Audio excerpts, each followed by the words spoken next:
Reservation எதுக்கு கொடுக்குறாங்க அப்படிங்கிறத ஃபர்ஸ்ட் நம்ம பார்க்கணும். ரிசர்வேஷன் என்ன ரீசனுக்காக கொடுக்குறாங்க பார்த்தோம்னா, என்ன சொல்றாங்கன்னா ரிசர்வேஷன் வந்து பார்த்தோம்னா பொருளாதார முன்னேற்றம் அதுக்கெல்லாம் நான் கொடுக்கலங்க. நம்ம பொருளாதார ரீதியா முன்னேற்றம் அடையணும் அந்த மாதிரி ரீசனுக்காக ரிசர்வேஷன் கொடுக்கல.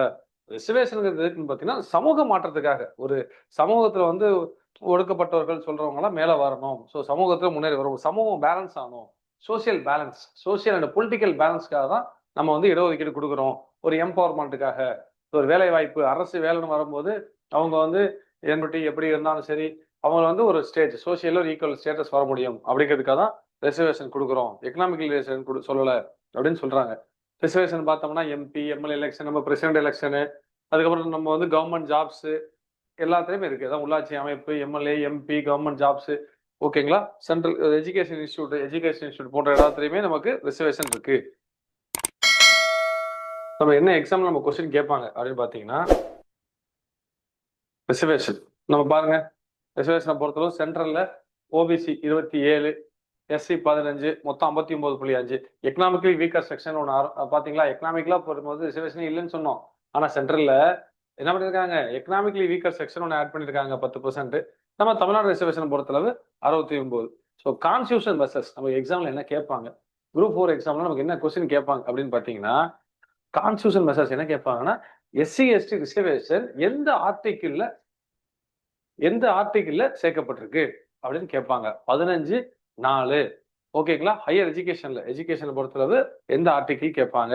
ஓபிசி ரிசர்வேஷன் பாத்தீங்கன்னா 15(5). என்னது அமெண்ட்மெண்ட்? 93வது அமெண்ட்மெண்ட். இன்னும் 205வது வருஷம் 2005. ஓகேங்களா? 93rd அமெண்ட்மெண்ட் 2005 அதெல்லாம் சேர்த்திருக்காங்க. அப்புறம் 15(6) ரொம்ப முக்கியம். 15(6) 103வது அமெண்ட்மெண்ட் 2019 வருஷம். இதுதான் கொஸ்டின் ஏரியா. உங்களுக்கு கொஸ்டின் ஏரியா என்ன கேட்பாங்க? ஆர்டிகல் 15ங்கிறது நமக்கு தெரியும். நோ டிஸ்கிரிமினேஷன் அப்படின்னு நமக்கு தெரியும். அதுல ரிசர்வேஷனுக்கு என்னென்ன ஒதுக்கியிருக்காங்க அப்படிங்கிறத பாருங்க. ஓபிசி பிசி ரிசர்வேஷன் தான் ஓபிசி ரிசர்வேஷன் அப்படின்னு சொல்லிட்டு ஆர்டிகல் கோட் பண்ணி கொடுப்பாங்க. நீங்க 15ல 4 பார்க்கணும். எஸ்சி எஸ்டி ரிசர்வேஷன் சொன்னா 15ல 4. இதுல என்ன அமெண்ட்மெண்ட், என்ன வருஷம். ஸோ இது முக்கியமான ஏரியா. அதே மாதிரி ஜாப்ஸ்ல சொல்லுவாங்க. ஜாப்ஸ்ல பாத்தீங்கன்னா என்ன சொல்லிருக்காங்க? ஆர்டிகல் 16 ஈக்குவாலிட்டி இன் ஜாப்ஸ் சொல்லிருக்காங்களே, அந்த ஈக்குவாலிட்டி இன் ஜாப்ஸ்ல ரிசர்வேஷன் கொடுத்திருக்காங்க. என்ன ரிசர்வேஷன் பொறுத்தளவு என்ன ரிசர்வேஷன் பாத்தீங்கன்னா, எஸ்சி எஸ்டி ஓபிசி பாத்தீங்கன்னா நமக்கு 16(4) கொடுத்திருக்காங்க. இருக்கு. எக்கனாமிக்கலி வீக்கர் செக்ஷனை பொறுத்தளவு 16(6) 103வது அமெண்ட்மெண்ட். ஸோ இந்த அமெண்ட்மெண்ட் இதுதான் நம்ம கொஸ்டின் நமக்கு பொறுத்தளவு எக்ஸாம்ல நம்ம கொஸ்டின் ஏரியா அப்படின்னு நீங்க பாத்தீங்கன்னா இதெல்லாம் தான் குரூப் 4 லெவல்ல. ஸோ ரொம்ப முக்கியம். இது ரொம்ப முக்கியமான ஒரு பார்ட். ஸோ இந்த பார்ட் நீங்க பாத்தீங்கன்னா நம்ம கொஸ்டின் கேட்கறதுக்கு வாய்ப்பு இருக்கு. வர எக்ஸாம்ஸ்ல வர வாய்ப்பு இருக்கு. Article 46 welfare of SC ST அப்படின்னு சொல்றாங்க. ஆர்டிகல் 46. அதுக்கப்புறம் பார்த்தோம்னா பஞ்சாயத்துல 73வது அமெண்ட்மெண்ட் 1992 பஞ்சாயத்து ராஜ் சிஸ்டம் உருவாக்கப்பட்டது. அது பஞ்சாயத்துல பார்த்தோம்னா நீங்க பார்க்கலாம். நம்ம ஊருங்கள் உங்களுக்கு தெரிஞ்சிருக்கும். ஊர்களை பாத்தீங்கன்னா திடீர்னு வந்து எல்லாரும் ஜென்ரல்பாங்க, திடீர்னு வந்து உமன் ரிசர்வேஷன் சொல்லுவாங்க, அப்புறம் பாத்தீங்கன்னா எஸ்சி எஸ்டி ரிசர்வேஷன் சொல்லுவாங்க. ஸோ இந்த மாதிரி ரிசர்வேஷன் நடந்துட்டு இருக்கு. இது ஆர்டிகல் 343D டி அப்படின்னு சொல்லுவாங்க. ரிசர்வேஷன் ரிசர்வேஷனோட ஹிஸ்டரி என்ன அப்படின்னு பார்த்தோம்னா நமக்கு 1835ல பார்த்தோம்னா இங்கிலீஷ் வந்து நமக்கு அட்மினிஸ்ட்ரேட்டிவ் லாங்குவேஜா கொண்டு வராங்க. ஆளுமா உங்களுக்கு வந்து என்ன சொல்றாங்க? நிர்வாக மொழியா வந்து ஆங்கிலத்தை கொண்டு வராங்க. கொண்டு வரும்போது என்ன சொல்றாங்கன்னா 1854ல ஒரு ஸ்டாண்டிங் ஆர்டர் நிலை ஆணைன்னு சொல்லி கொண்டு வராங்க. என்னன்னா நம்பர் 28 கவர்மெண்ட் ஜாப்ஸ் பாக்குறாங்க. அரசு வேலையில பாத்தீங்கன்னா ஒரு குடும்பத்தை சேர்ந்தவங்க தான் இருக்க மாதிரி இருக்கு. ஒரே ஃபேமிலி ஆளுங்க சுத்தி அவங்களே கவர்மெண்ட் ஜாப்ஸ் வந்துகிட்டு இருக்காங்க. என்ன சொல்ல போனா பிராமின்ஸாவே இருக்காங்க. லோவர் குரூப்ஸ்ல இருந்து பார்த்தோம்னா பெரிய லெவல்ல இல்ல கவர்மெண்ட் வேலை. அப்படியே இருந்தா கூட அது ஒரே ஃபேமிலியில இருக்க மாதிரி இருக்கு. ஸோ அந்த மாதிரி இருக்கு. இந்த நிலை மாத்தணும் அப்படின்னு சொல்லிட்டு என்ன சொல்றாங்கன்னா, ஸ்கூல்ல அட்மிஷன்ஸ்ல கொஞ்சம் எல்லாத்தையும் இன்க்ளூட் பண்ண பார்ப்போம். அட்மிஷன்ஸ்ல எல்லாரும் கல்வி சேர்ப்போம்னு பார்க்க, ஆனா பெரிய லெவல்ல மாற்றம் இல்லை. ஸோ 1871ல மாயோ இந்தியாவோட ஃபர்ஸ்ட் சென்சஸ் இருக்கிறாங்க. 1882 சாதி வாரியான இட ஒதுக்கீடு எஜுகேஷன் சொல்றாங்க, ஆனா அமல்படுத்த முடியல. ஓகேங்களா? 1892 இதெல்லாம் நம்ம தமிழ்நாடு வரலாறு நீங்க பார்த்திருப்பீங்க. ஆதி திராவிட மகாஜன சபா அயோத்தியாசர் மனித ஆரம்பிச்சது இதெல்லாம் தமிழ்நாடு வரலாறுல உங்களுக்கு டீட்டெயிலாம் நீங்க பார்த்திருப்பீங்க. ஸோ நம்ம பார்க்க வேண்டியது என்னன்னு பார்த்தோம்னா 1912 மெட்ராஸ் யுனைடெட் லீக் நீதி கட்சியால் தொடங்கப்பட்டது. 1916 நான் பிராமின் மேனிஃபெஸ்டோ ஸ்டார்ட் பண்ணாங்க. நமக்கு முக்கியம் பார்க்கறது 1920 reservation finalise by meeting 63 seats to non Brahmin. 1920 நீதி கட்சி கவர்மெண்ட் ஃபார்ம் பண்றாங்க. 1920 நீதி கட்சி கவர்மெண்ட் ஃபார்ம் பண்றாங்க. சுப்பராயலு வந்து சிஎம் ஆறாங்க. சுப்பராயலு. ஸோ அவங்க என்ன பண்றாங்கன்னா, நமக்கு நீதி கட்சி வந்தோன்னா, நீதி கட்சி நமக்கு இங்க தொடங்கினோன்னு தான் நமக்கு இடஒதுக்கீடுகள் கான்செப்ட்ஸ் நம்ம ஊர்ல நிறைய வர ஆரம்பிக்குது. 1921 22 என்ன பண்றாங்க, கம்யூனல் ஜீவோ வகுப்பு வாரி இடஒதுக்கீடு கவர்மெண்ட் அரசு வேலைகள்ல அப்படின்னு சொல்லிட்டு கம்யூனல் ஜீவோ விடுறாங்க. மேட்ச் ஆஃப் ஃபாலோயிங்ல கொஸ்டின் கேட்பாங்க. அப்படி இல்லைன்னு வச்சுங்கன்னா உங்களுக்கு 4 இது கொடுத்துட்டு இதுல எது சரியா மேட்ச் ஆகல, எது தவறானது கண்டுபிடிங்க, ஃபைண்ட் தி ராங்லி மேட்ச்டு அப்படின்னு சொல்லி கொஸ்டின் கேட்பாங்க. ஸோ இதுக்கெல்லாம் எங்களுக்கு ரொம்ப முக்கியம். கம்யூனல் ஜிஓ எப்போ பாஸ் பண்ணப்பட்டது நீதி கட்சியால்? 1921 22 பாஸ் பண்ணப்பட்டது. இட ஒதுக்கீடு. ஸோ நம்ம தமிழ்நாட்டில் இட ஒதுக்கீடு அப்படிங்கிற கான்செப்டை எப்போ தொடங்குறாங்க? நமக்கு இட ஒதுக்கீடுங்கிற கான்செப்ட் நம்ம தொடங்குறத பார்த்தீங்கன்னா 21 22 இதை யார் தொடங்கி வச்சா அப்படின்னு நம்ம பார்த்தோம்னா நீதி கட்சி தொடங்கி வைக்கிறாங்க. முக்கியமான பாயிண்ட். 1926 சிஎம் சுப்பராயன் இதுல முனுசாமிங்கிற மினிஸ்டர் என்ன பண்றாரு, கோட்டா முறை அறிமுகப்படுத்துவோம் அப்படின்னு சொல்லிட்டு கோட்டா முறை அப்படிங்கறத நமக்கு இன்ட்ரடியூஸ் பண்றாங்க. ஒரு கோடல் நமக்கு தேவையில்லை. 1948. ஸோ 1948 குமாரசாமி ராஜா குமாரசாமி ராஜா சிஎம் இருக்காங்க. சிஎம் இருக்கும்போது என்ன பண்றாங்கன்னா ரிசர்வேஷன் ஒருநிலைப்படுத்துறாங்க. ஸோ சதவீதம் வாரியா சொல்லுவோம், யாராருக்கு எவ்வளவு ரிசர்வேஷன் சொல்லி பார்த்தீங்கன்னா பிசிக்கு 25%, எஸ்சிக்கு 16%, மொத்தம் 41% இடஒதுக்கீடு கொடுத்துருக்காங்க. யோசிச்சு பாருங்க, சுதந்திரம் வாங்கின ஒன்று 1948லயே நம்ம தமிழ்நாட்டில் ரிசர்வேஷன் கான்செப்ட் இருக்கு. பிசி 25, எஸ்சி 16 கொடுத்துருக்காங்க. ஸோ 1950 செம்பகராமன் அப்படிங்கிறவர் மெட்ராஸ் ஹைகோர்ட்ல கேஸ் போடுறாரு. என்ன சொல்றாருன்னா, அவர் மெடிக்கல் சீட்டு நான் வந்து மார்க் வாங்கியிருக்கேங்க, என்னோட கம்மியா மார்க் வாங்கினவங்க என்ன பண்றாங்க, இந்த மாதிரி இடஒதுக்கீடு வச்சுட்டு வேலைக்கு போயிட்டாங்க. மெடிக்கல் சீட் கிடைச்சிருச்சு, என்னோட மார்க் கம்மியா வாங்கினவங்க கோட்டா சிஸ்டம் இடஒதுக்கீடுன்னு சொல்லிட்டு அவங்க வேலைக்கு கிடைச்சிருக்கு. கவர்மெண்ட் காலேஜ்ல மெடிக்கல் காலேஜ்ல அவங்களுக்கு மெடிக்கல் சீட் கிடைச்சிருச்சு. அவங்களோட கூட மார்க் வாங்கி எனக்கு அந்த கோட்டா சிஸ்டத்தினால எனக்கு சீட்டு கிடைக்கல, இது எப்படி நியாயமாகும்? நான் படிச்சு மார்க் வாங்கியிருக்கேன், அப்ப எனக்கு கொடுக்கணுமே அப்படின்னு சொல்லிட்டு என்ன பண்றாங்க, செம்பகராமன் அப்படிங்கிறவங்க கேஸ் போடுறாங்க மெட்ராஸ் ஹைகோர்ட்ல. இந்த எதை எதிர்த்து போடுறாங்க, மெடிக்கல் சீட் இஷ்யூல போயிட்டு மெடிக்கல் சீட் இஷ்யூ அவர் கிடைக்கல, அதனால எடுத்து போடுறாங்க. ஸோ இது பெருசா ஆகல. ஸோ அதெல்லாம் இல்லப்பா, சிஸ்டம் அப்படிதான் அப்படின்னு சொல்லி அனுப்பிடுறாங்க. 1951 முதல் அமெண்ட்மெண்ட் நம்ம பார்த்தோம் பாத்தீங்களா, 15/4 கேஸ் போட்டாரா அவரு. அப்ப கேஸ் போட்டா என்ன பண்ணும், அதை வந்து அமெண்ட்மெண்ட் கான்ஸ்டியூஷன் ஏத்திடணும். அரசியலமைப்புல வந்து ஏத்திட்டோம்னா, கான்ஸ்டியூஷன் ஏத்திட்டோம்னா அப்புறம் பிரேக் பண்ண முடியாது. ஸோ என்ன பண்றாங்க, 14/4 எஸ்சி எஸ்டி பிசி ரிசர்வேஷனை உறுதிப்படுத்துறாங்க. 25% ரிசர்வேஷன் கன்ஃபார்ம்டு ஃபார் பிசி. 9வது ஷெட்யூல், 9வது பட்டியல் ஷெட்யூல்ல ஏத்திடுறாங்க. ஸோ கன்ஃபார்ம் ஆயிடுச்சு. 1969 முதல் பேக்வர்ட் கிளாஸ் கமிஷன் போடுறாங்க, ரிப்போர்ட் பண்றாங்க. ரிப்போர்ட் பண்ணும்போது பாத்தீங்கன்னா என்ன பண்றாங்க, நமக்கு அவங்க எந்த ரிப்போர்ட் சொல்றாங்கன்னா, முதல் பேக்வர்ட் கமிஷன் தமிழ்நாடுக்கு நீங்க வந்து கிரீமி லேயர் கொண்டு வாங்கன்னு சொல்றாங்க. பிசில கிரீமி லேயர். இப்ப நம்ம ஓபிசி இருக்கு பாத்தீங்களா, எல்லாரும் ஓபிசி அப்ளை பண்ண முடியாது, வருமானம் பார்க்கணும். ஒரு இவ்வளவு குறிப்பிட்ட வருமானத்துக்கு கீழே உள்ளவர்கள் மட்டும் தான் ஓபிசி சர்டிபிகேட், இல்லைன்னா ஓசி சர்டிபிகேட்ல போயிடணும். ஓகேவா, ஓசியில போயிடணும், ஓபிசியில வர முடியாத மாதிரி ஒரு கிரீமி லேயர் ஒன்று கொடுப்போம். இவ்வளவு வருமானம் இருக்கவங்க மட்டும் தான் பிசில அப்ளிகபிள், இல்லைன்னா அவங்களாம் ஜெனரல் கேட்டகரியில போயிடணும் அப்படிங்கிற மாதிரி சொல்றாங்க. ஆனா அதை அக்செப்ட் பண்ணல. ஸோ அதெல்லாம் நம்ம ஒத்து வராது நடைமுறைக்கு அப்படின்னு சொல்லிட்டு கருணாநிதி என்ன பண்றாரு, பிசியா 31% இடஒதுக்கீடு, எஸ்சி எஸ்டியா 18% இடஒதுக்கீடு, மொத்தம் 49 இடஒதுக்கீடு அப்படின்னு முடிச்சிடுறாரு. கருணாநிதி முடிச்சு விடுறாரு. திரும்ப 1979 என்ன பண்றாங்கன்னா, பிசிக்கு இன்கம் பேசிஸ் பிக்ஸ் பண்ணுவோம், மாசம் 9 ஒரு வருஷத்துக்கு 9,000 ரூபாய் அப்படின்னு சொல்லி கொண்டு வருவோம் அப்படின்ட்டு எம்ஜி ராமச்சந்திரன் முயற்சி பண்றாரு. ஸோ எம்ஜிஆர் சொல்லக்கூடிய எம்ஜி ராமச்சந்திரன் முயற்சி பண்றாரு. ஸோ அவர் முயற்சி பண்ணும்போது பயங்கர எதிர்ப்பு ஏற்படுது மக்களிடையில. இதெல்லாம் எதிர்ப்பு ஏற்பட்டோம், என்ன பண்றாரு, சரி எதிர்ப்பு அடக்கணும் அவ்வளவுதானே, ரிசர்வேஷனை உயர்த்தி விட்டுருவோம் அப்படின்ட்டு என்ன பண்றாரு, பிசிக்கு 50, எஸ்சி எஸ்டிக்கு 18, மொத்தம் 68% ரிசர்வேஷன் அப்படின்னு அருள் சொல்லி விட்டுறாரு. ஸோ 1980 பாருங்க, 2வது backward class commission of Tamil Nadu வச்சு என்ன பண்றாரு எம்ஜி ராமச்சந்திரன், 50, 18, 68 அப்படின்னு ஒதுக்கி விட்டுறாரு. ஸோ மொத்தம் 68. இந்தியா கவர்மெண்ட் சொல்லியிருக்கு 49% மேல ரிசர்வேஷன் வரக்கூடாதுன்னு ஹைகோர்ட்ல சுப்ரீம் கோர்ட்ல சொல்றாங்க. ஆனா தமிழ்நாடு ரிசர்வேஷன் பாருங்க 68 கொண்டு வந்துட்டாங்க. 1988 89 வன்னியர்கள் ஸ்ட்ரைக் பண்றாங்க, கடும் ஸ்ட்ரைக்கு. ஸோ பண்ணணும் என்ன பண்றாங்க, பார்த்தாரு 89 கருணாநிதி 50 இருக்கா பிசிய, அது 2ஆ உடைச்சிருவோம், பிசி எம்பிசின்னு பிரிச்சிருவோம், 30-20 பிரிச்சு விட்டாரு. பிசிக்கு 30, எம்பிசிக்கு 20, மொத்தம் 50. எஸ்சி எஸ்டியும் பிரேக் பண்ணுங்க. எஸ்சிக்கு 18, எஸ்டி 1, மொத்தம் 69. 1% இன்க்ரீஸ் பண்ணிட்டாரு. 68 இருந்ததை 69 ஏற்றி விட்டாரு. ஏற்றி விட்ட பிறகு பார்த்தோம்னா சுப்ரீம் கோர்ட்ல போய் கேஸ் போட்டாங்க. ஏன்னாப்பா அவன் 49 தான் ரிசர்வேஷன் இருக்கணுங்கிறீங்க, தமிழ்நாடு ரிசர்வேஷன் 69 போயிடுச்சு, சதவீதம் போயிடுச்சுன்னு சொல்லிட்டு சுப்ரீம் கோர்ட்ல கேஸ் போடுறாங்க. ஸோ அந்த கேஸை வந்து அனௌன்ஸ் பண்ணது கருணாநிதி.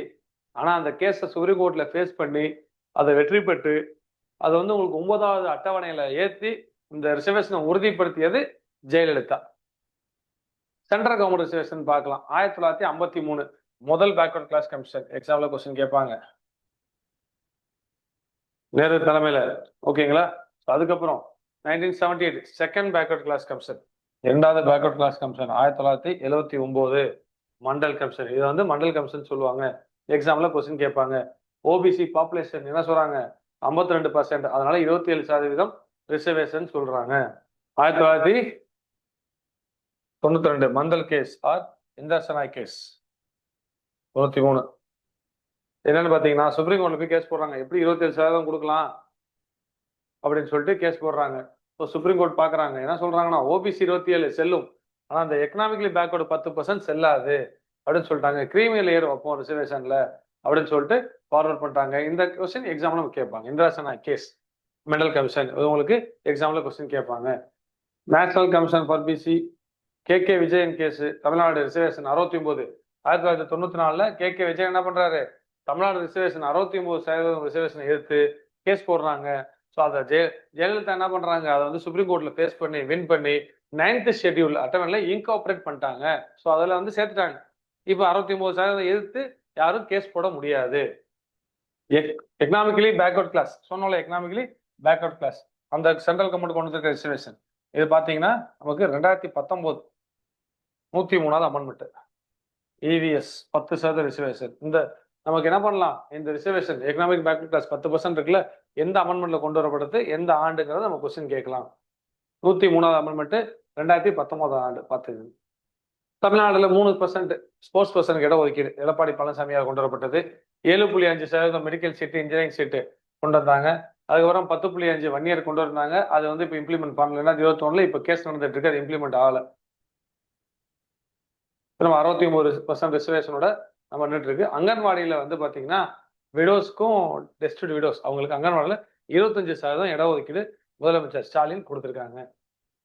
பொலிட்டிக்கல் பார்ட்டிஸ் அவங்களோட திட்டங்கள் என்னன்னு பார்ப்போம். என்னென்ன பொலிட்டிக்கல் பார்ட்டி என்ன திட்டங்கள் அப்படின்னு பார்ப்போம். நம்ம பொலிட்டிக்கல் பார்ட்டியை பொறுத்தளவுக்கு நமக்கு வந்து ஏன் ரொம்ப முக்கியமானது? நீதி கட்சி 1917 யாரால் தொடங்கப்பட்டது? Doctor C Natesanar, TM Nair, பிட்டி தியாகராயர், அவர் பேர் தான் டி நகரே இருக்கு. ஸோ இவங்களால தொடங்கப்பட்டது. DMK Dravida Munnetra Kazhagam 1949 CN Annadurai. நாம் தமிழர் கட்சி 1958 SP ஆதித்தனார். இதுக்கு கருணாநிதியையும் நாம் தமிழர் கட்சிக்கு சீமானையும் குறிச்சிடக்கூடாது. ஓகேங்களா? எக்ஸாம்ல பார்த்துங்க, கேட்கலாம். சுதந்திரா பார்ட்டி எக்ஸாம்ல கேட்பாங்க. 1959 Rajagopalachari. Anna Dravida Munnetra Kazhagam 1972 MG Ramachandran. So national parties பார்த்தீங்கன்னா INC நமக்கு தெரியும் 1885, கம்யூனிஸ்ட் பார்ட்டி 1925 MN ராய் அப்படின்னு நமக்கு தெரியும். பிஜேபி 1980. ஸ்கீம்ஸ் பார்ப்போம். என்னென்ன ஸ்கீம்ஸ் பார்ப்போம்? டாக்டர் தர்மம்மாள் நினைவு விடோ ரீமேரேஜ் ஸ்கீம், இதெல்லாம் கிராஜுவேட் ஸ்கீம்ஸ். இந்த ஸ்கீம்ஸ் கொடுப்பாங்க. நீதி கட்சி, நீதி கட்சியால் என்னென்ன ஸ்கீம்ஸ் கொண்டு வரப்பட்டது அப்படின்னு பார்ப்போம். நம்ம ஏற்கனவே பார்த்தோம். கம்யூனல் ஜீவோ நமக்கு இடஒதுக்கீடு 1921 22 கொண்டு வந்தாங்க. ஹிந்து ரிலீஜியஸ் என்டோமெண்ட் ஆக்ட் நீங்க உள்ள போய் பயங்கரமா தேடலாம் வேண்டாம். என்ன 1926 நமக்கு வந்து இந்த சட்டங்கள் கொடுப்பாங்க. சட்டங்கள் அப்புறம் பாத்தீங்கன்னா இயர் வந்து மேட்ச் ஃபாலோயிங்ல கொடுப்பாங்க. இல்லைன்னா எது தவறுன்னு கண்டுபிடிக்கன்னு சொல்லுவாங்க. ஸோ இந்த சட்டம்னா என்ன அப்படின்னா உள்ள போய் நிறைய தேடிருக்கோம். இல்லை, ஹிந்து மத ஆட்சி சட்டம். ஓகேங்களா? மேரேஜை ரிஜிஸ்ட்ரேஷன் பண்ற மாதிரி கொடுத்துருக்காங்க. ஓட்டிங் ரைட்டு பெண்களுக்கு முதல்ல ஓட்டிங் ரைட் கொடுத்தது நம்ம தமிழ்நாடு தான் இந்தியாலேயே. 1921 வேர்ல்டு லெவல்ல பெண்களுக்கு ஓட்டிங் ரைட்ஸ் கொடுத்தது யாருன்னு பார்த்தீங்கன்னா நியூசிலாந்து. நம்ம இந்தியாவில் கொடுத்தது வந்து நம்ம தமிழ்நாடு. மிட் டே மீல் ஸ்கீம் 1923. நம்ம மத்திய உணவு திட்டம்னாலே நம்ம காமராஜர் தானே சொல்லுவோம். நம்ம என்ன நீதி கட்சி பண்ணியிருக்காங்க அப்படின்னு பார்த்தீங்கன்னா நம்ம கொஸ்டின் நீங்க கரெக்டாக பிரிக்கணும். பார்த்தீங்கன்னா மத்திய உணவு திட்டத்தை சென்னை 1000 விளக்கு பகுதியில யார் கொண்டு வந்தா அப்படின்னு கேட்டீங்கன்னா நீதி கட்சி 1923 முடிஞ்சது. மத்திய உணவு திட்டத்தை அமல்படுத்தியது யார்? தமிழகம் முழுவதும் கொண்டு வந்தது யார் கேட்டாங்கன்னா காமராஜர். ஓகேங்களா? காமராஜர் கொண்டு வந்தாங்க. ஸோ மத்திய உணவு திட்டத்தை போல உங்களுக்கு நியூட்ரிஷியஸ் மத்திய உணவு திட்டம், சத்துணவு திட்டம். சத்துணவு திட்டம் சொன்னா எம்ஜி ராமச்சந்திரன். ஓகேங்களா? மத்திய உணவு திட்டம் 1000 விளக்குன்னு சொன்னா நீதி கட்சி, மத்திய உணவு திட்டம்னு சொன்னா காமராஜர், இதே உங்களுக்கு சத்துணவு திட்டம் சொன்னா எம்ஜிஆர். இதான் டிஃபரன்ஸ். இது இந்த மாதிரி நம்ம ஆன்சர் குறிச்சுக்கணும். குரூப் 4ல இந்த மாதிரி தான் கொஸ்டின்ஸ் வரும். மெட்ராஸ் டவுன் பிளானிங் அப்படின்னா மெட்ராஸ் நகரமயமாக்கல் திட்டம்னா மெட்ராஸ்னா நம்ம மெட்ராஸ் மட்டும் சென்னை மட்டும் கிடையாது. மெட்ராஸ் பிரசிடென்சி ஒட்டுமொத்த மெட்ராஸ் மாகாணத்துக்கும் சேர்த்து தமிழ்நாடுன்னு இப்ப நம்ம திட்டங்கள் போடுறோம் பார்த்தீங்களா? அப்ப தமிழ்நாடுக்கு பதிலாக மெட்ராஸ்னு போடுவாங்க. ஏன்னா நம்மளோட பேர் வந்து மெட்ராஸ் மாகாணம், ஒன்றிணைந்த மெட்ராஸ் மாகாணம். தமிழ்நாடு, ஆந்திரா, கேரளா, கர்நாடகா, ஒடிசால சில பகுதிகள் எல்லாம் சேர்ந்தது தான் உங்களுக்கு என்னது மெட்ராஸ் மாகாணம். Indian national Congress DK. பிரகாசம் அவர் லாங்குவேஜ் பாலிசி ஹிந்தி கொண்டு வர்றாரு. ஓமந்தூர் ராமசாமி இவர் என்ன பார்த்தீங்கன்னா மெட்ராஸ் டெம்பிள் ஆத்தரைசேஷன் ஆக்ட், உங்களுக்கு மெட்ராஸ் கோயில் நுழைவு அங்கீகார சட்டம். கோயில் வந்து பாத்தீங்கன்னா நமக்கு 1939 பார்த்தோம்னு வச்சுக்கோங்களேன், உங்களுக்கு வைத்தியநாத ஐயரும் பசுமன் முத்துராமலிங்க தேவர் சேர்ந்து மதுரை மீனாட்சி அம்மன் கோயில் நுழைவு வந்து பயங்கர பெரிய அளவில் போராட்டம் பண்ணியிருப்பாங்க. அதனால ராஜாஜி என்ன பண்ணியிருப்பாங்க, 1939லயே கோயில் நுழைவு பாதுகாப்பு மற்றும் அங்கீகார சட்டம் பாஸ் பண்ணியிருப்பாங்க 1933. அதை தமிழகம் முழுவதும் உறுதி செஞ்சு மெட்ராஸ் மாகாணம் முழுவதும் அனைவரும் கோயிலுக்கு போகலாம், கோயிலுக்கு போறவங்களோட பாதுகாப்பு உறுதி செய்யணும் அப்படின்னு சொல்லிட்டு ஓமந்தூர் ராமசாமியால் 1947ல உங்களுக்கு சட்டம் திரும்ப நிறைவேற்றப்பட்டது. Devadasi prevention of devadasi act 1947 யோசிச்சு பாருங்க. 1930களில் வந்து தேவதாசி ஒழிப்புக்கு போராடுறாங்க. 30களில் போராடி முத்துலட்சுமி ரெட்டியை வந்து அதை கொண்டு வராங்க. அந்த தீர்மானம் தான் நிறைவேற்றப்பட்ட முடிஞ்சது. அதை வந்து என்ன பண்ண முடியல, சட்டமா கொண்டு வர முடியல. சட்டமா 1947 தான் கொண்டு வந்திருக்காங்க தேவதாசி பிரிவென்ஷன். குமாரசாமி என்ன பண்ணாங்க, abolition of zamindari system act வந்து 1946ல வந்து தீர்மானம் நிறைவேற்றப்பட்டது. ஆக்ட் வந்து 1949ல கொண்டு வரப்பட்டது. Next Rajagopalachari temple entry and authorization and indemnity act 1913 சொன்னல, கோவில் நுழைவு அங்கீகரிப்பு மற்றும் பாதுகாப்பு திட்டம் கொண்டு வந்தாங்க. அதுக்கப்புறம் பார்த்தோம்னா இன்னைக்கு எலெக்ஷன்ல பொறுத்தளவு இன்னைக்கு பெரிய கேம்பெயினே என்னது, மது ஒழிப்பு. இன்னைக்கு வரை அதான் யோசிச்சு பாருங்க. 1937 ஆரம்பிச்சு மது ஒழிப்பு இன்னும் அதையே பிடிச்சிட்டு இருக்காங்க. கிட்டத்தட்ட 100 வருஷம் ஆக போகுது, இன்னும் மது ஒழிப்பு அதைதான் சொல்லிட்டு இருக்காங்க. ஆனா ஒன்றும் ஒழிக்கிறது கிடையாது. ஸோ இந்த எலெக்ஷன் பெரிய கேம்பெயினும் மது ஒழிப்பா தான் இருக்கும். அதுதான். ஆனா ராஜாஜி என்ன பண்ணிருக்காங்க, அப்பவே மது ஒழிப்பு செஞ்சிருக்காங்க. ஸோ முன்னோட்டமா சேலத்துல மது ஒழிப்பு பண்ணிருக்காங்க. மது விலக்கு, பூர்ண மது விலக்கு கொண்டு வருவோம், என்ன ஆகுதுன்னு பார்ப்போம் அப்படின்னு சொல்லிட்டு கொண்டு வந்துட்டு, அப்ப மது விலக்கு பண்றமே இன்னைக்கு சொல்றோம், மது விலக்கு பூர்ண மது விலக்கு கொண்டு வந்துட்டா கவர்மெண்டே ரன் ஆகாது, கவர்மெண்ட் எம்ப்ளாயிஸ் எல்லாம் சேலரி கொடுக்க முடியாது அப்படிங்கிற கான்செப்ட்லாம் சொல்லிட்டு இருக்கோம். அப்ப என்ன சொல்றாங்கன்னா அவங்க, மது ஒழிப்பு பண்ணிடுவோம், அதுக்கு பதிலாக வருமானம் வேற எப்படியாவது வருமானம் பண்ணணும், வருமானம் கொண்டு வரணும் அப்படிங்கிறது தான் விற்பனை வரி, சேல்ஸ் டாக்ஸ் அப்படிங்கிற ஒரு விஷயத்த ராஜாஜி இன்ட்ரோடியூஸ் பண்றாங்க.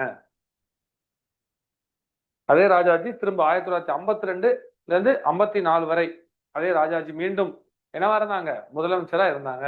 அப்ப என்ன திட்டங்கள் கொண்டு வந்தாங்க, முக்கியமானது என்னன்னா குலக்கல்வி திட்டம் 1953. ராஜாஜி பதவி விலகிறதுக்கு முக்கிய காரணமாக இருந்த ஒரு திட்டம். என்னென்ன குலக்கல்வின்னா, இப்ப காலையில ஸ்கூலுக்கு வரணுமா, அதாவது ஸ்கூல்ல படிக்கணும், மதியம் வந்து போய் அப்பாவோட தொழிலுக்கு ஹெல்ப் பண்ணணும். இப்போ ஒரு என்ன தொழில் ஆனாலும் சரி, அவங்க அப்பா என்ன தொழில் பண்றாங்களோ அந்த தொழில் போய் ஹெல்ப் பண்ணணும் அப்படிங்கிற மாதிரி திட்டம் கொண்டு வர பார்த்தாங்க ராஜாஜி.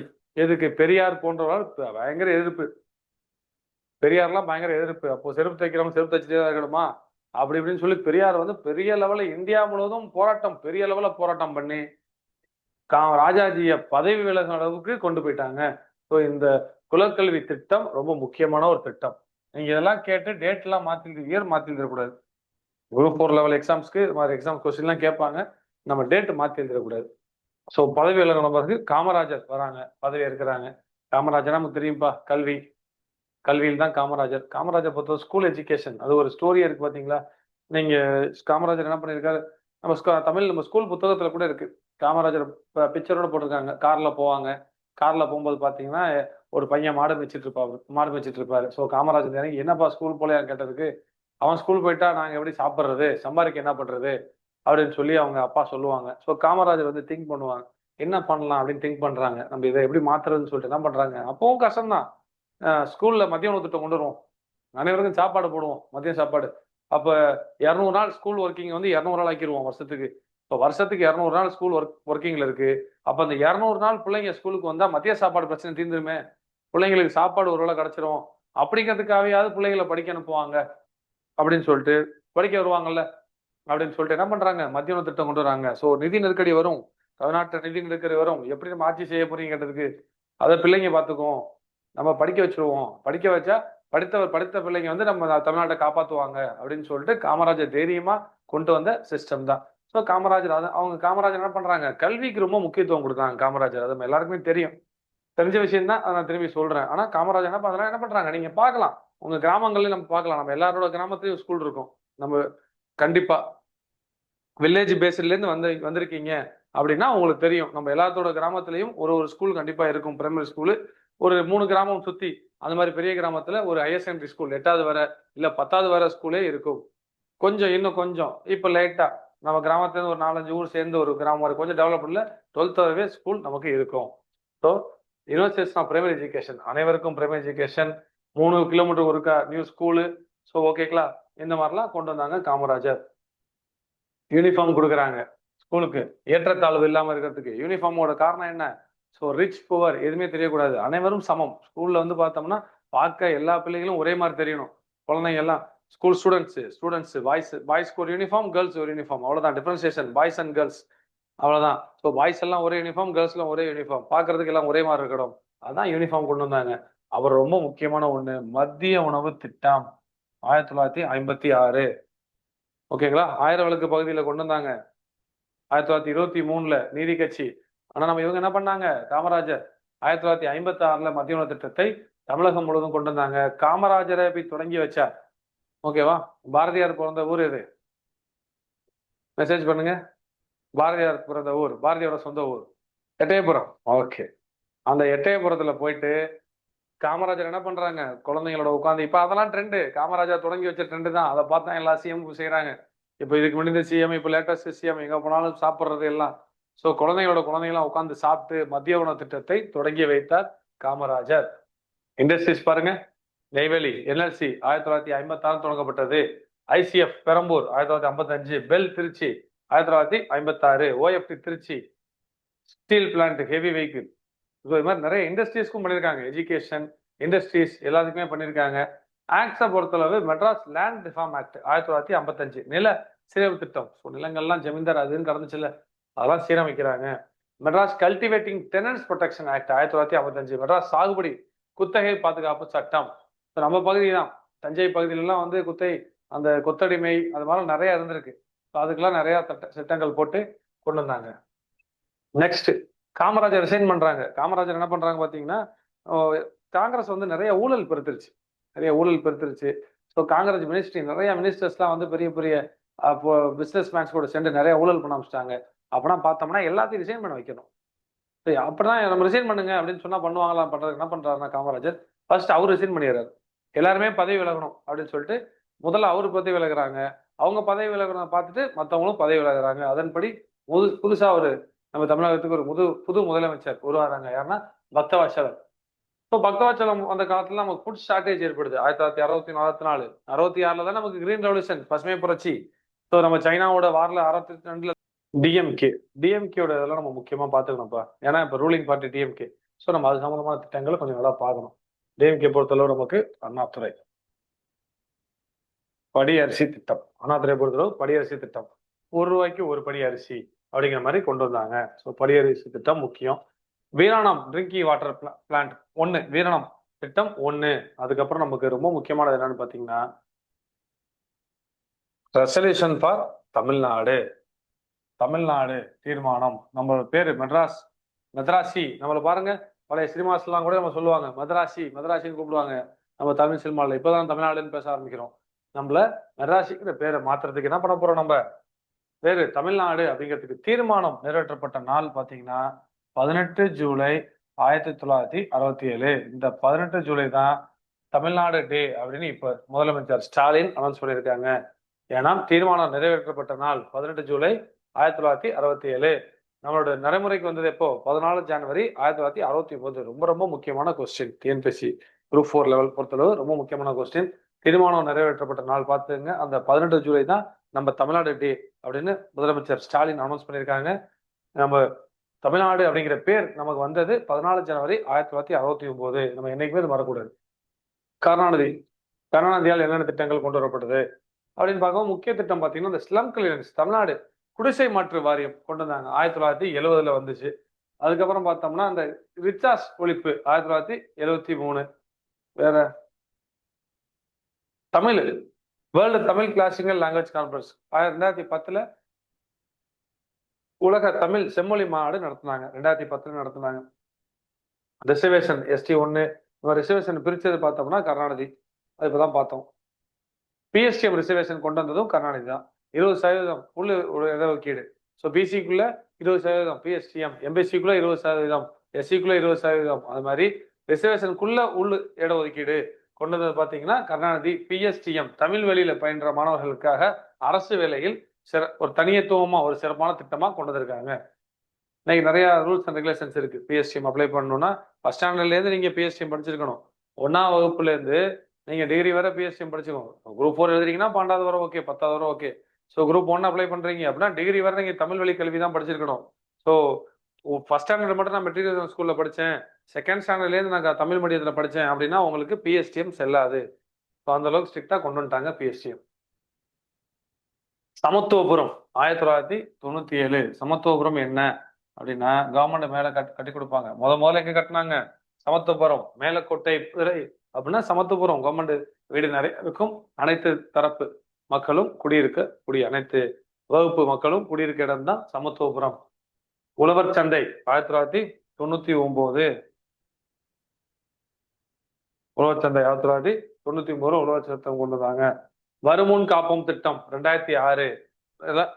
ஹெல்த் ஸ்கீம், இன்சூரன்ஸ் கலைஞர் இன்சூரன்ஸ் ஸ்கீம் அப்படின்னா 2009. இதுவும் வந்து பாத்தீங்கன்னா நம்ம ஹாஸ்பிட்டல்ல போய் காட்டுறதுக்காக, உடம்பு சரியில்லைன்னா ஹாஸ்பிட்டல்ல காட்டுறதுக்காக கொண்டு வரப்பட்ட திட்டம். மெட்ராஸ் பேரு, மெட்ராஸ்ங்கிற பேரை 1996. 1996 மெட்ராஸ் அப்படிங்கிற பேரு சென்னை அப்படின்னு பேர் மாற்றப்பட்டது. 2004 தமிழ செம்மொழியா அறிவிச்சாங்க. அது ரொம்ப முக்கியமான கொஸ்டின். அதுக்கப்புறம் பார்த்தோம்னா எம்ஜி ராமச்சந்திரன் பொறுத்தளவு நமக்கு முக்கியமான பாயிண்ட் பார்த்தோம்னா நியூட்ரியஸ் சத்துணவு திட்டம் 1982. இந்த இயர்லாம் நல்லா ஞாபகம் வச்சுக்கோங்க. சத்துணவு திட்டம் 1982. அதுக்கப்புறம் நம்ம ஒரு தெரிஞ்சுக்க வேண்டியது 5ஆம் உலக தமிழ் மாநாடு மதுரை. 5ஆம் உலக தமிழ் மாநாடு மதுரையில் நடத்தினார். ஓகேங்களா? அண்ணாதுரை வந்து தமிழ் மாநாடு சென்னையில் நடத்திருப்பாரு. இவர் வந்து மதுரையில் நடத்திருப்பாரு. 5ஆம் உலக தமிழ் மாநாடு. 2 தான் ரொம்ப முக்கியம் எம்ஜிஆரை பொறுத்தளவு. ஜெயலலிதா பொறுத்தளவு திரும்ப அந்த சத்துணவு திட்டத்தை திரும்ப ரீஅரேஞ்ச் பண்ணி நியூட்ரியஸ் மீல் ப்ரோக்ராம் சத்துணவு திட்டத்தை ரீஅரேஞ்ச் பண்ணி 91 திரும்ப இன்னும் கொஞ்சம் கலவை சாதம், ஓகேங்களா, கலவை சாதம், முட்டை, அது மாதிரிலாம் விஷயங்கள் கொண்டு வந்து திரும்ப 91 அதை மேம்படுத்துறாங்க.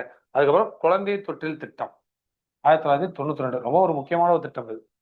இப்போ ரொம்ப ஃபேமஸ் என்றவர் ரொம்ப ஃபேமஸான திட்டம் குழந்தை தொட்டில் குழந்தை திட்டம் கொண்டு வந்தாங்க.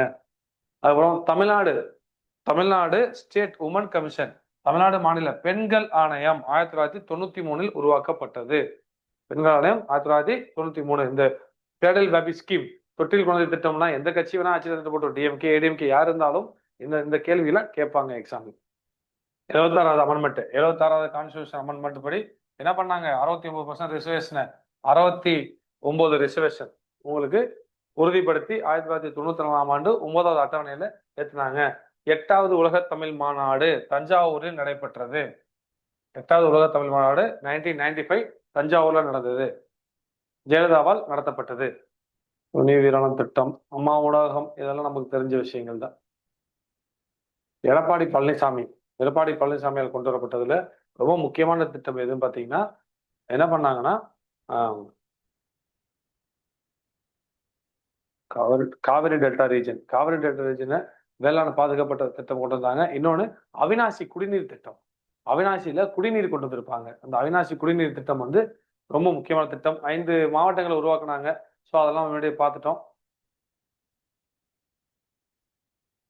இந்த பாருங்க அத்திவேக்காடு இது ரொம்ப ஒரு முக்கியமான திட்டம் தான். எடப்பாடி பழனிசாமி கொண்டு வந்ததுல ரொம்ப முக்கியமானது அத்திக்காடு அவினாசி ஸ்கீம். ரொம்ப ஒரு முக்கியமான திட்டம். வாட்டர் ஸ்கீம், அத்திக்காடு அவினாசி திட்டம். இது என்னன்னு பாத்தீங்கன்னா நீர்ப்பாசனம், நீர்வளம், புதுப்பிப்பு, குடிநீர் விநியோகம், எல்லாத்துக்காக கொண்டு வரப்பட்ட திட்டம். எது நீங்க இன்னைக்கு ஏடிஎம்கே எடப்பாடி பழனிசாமி கொண்டு வரப்பட்டா இருந்தாலும் இன்னைக்கு டிஎம்கே ரூல் பண்ணலாம். இன்னைய வரை டிஎன்பிஎஸ்சியில் ஒரு முக்கியமான கொஸ்டினா கேட்டுட்டு இருக்காங்க. ஸோ நம்ம குரூப் 4ல இதெல்லாம் ஒரு முக்கியமான கொஸ்டின்.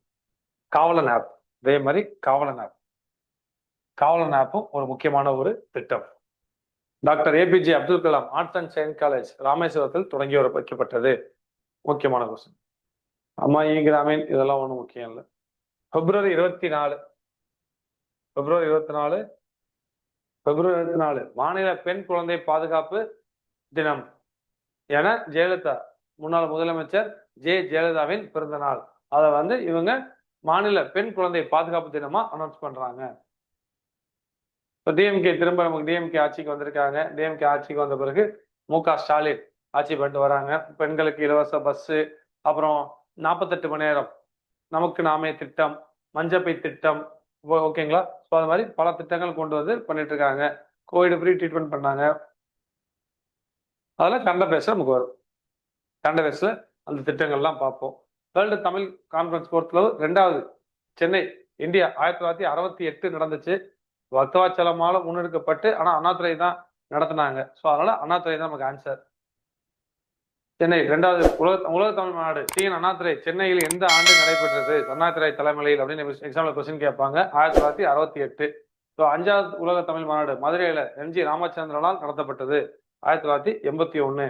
8வது உலக தமிழ் மாநாடு தஞ்சாவூர்ல உங்களுக்கு 1995 ஜெயலலிதாவால் நடத்தப்பட்டது. ஸோ இது உங்களுக்கு ரிசர்வேஷன் இம்பார்ட்டன்ட் பாயிண்ட்ஸ் ரொம்ப உங்களுக்கு போட்டு ரொம்ப இதெல்லாம் பண்ணல. நான் ரிசர்வேஷன்லையும் உங்களுக்கு சோசியல் பொலிட்டிக்கல் சேஞ்சஸ்ல உங்களுக்கு என்னென்ன இம்பார்ட்டன்ட் பாயிண்ட்ஸ் அப்படிங்கிற விஷயங்களை உங்களுக்கு சொல்லியிருக்கேன். ஸோ நம்ம அதை பத்தி நம்ம டிஸ்கஸ் பண்ணியிருக்கோம். ஓகேங்களா? இதுக்கான பிடிஎஃப் உங்களுக்கு சென்ட் பண்ணிட்டு வரோம். Okay, thank you. Send a map. You dare to dream, we care to accomplish.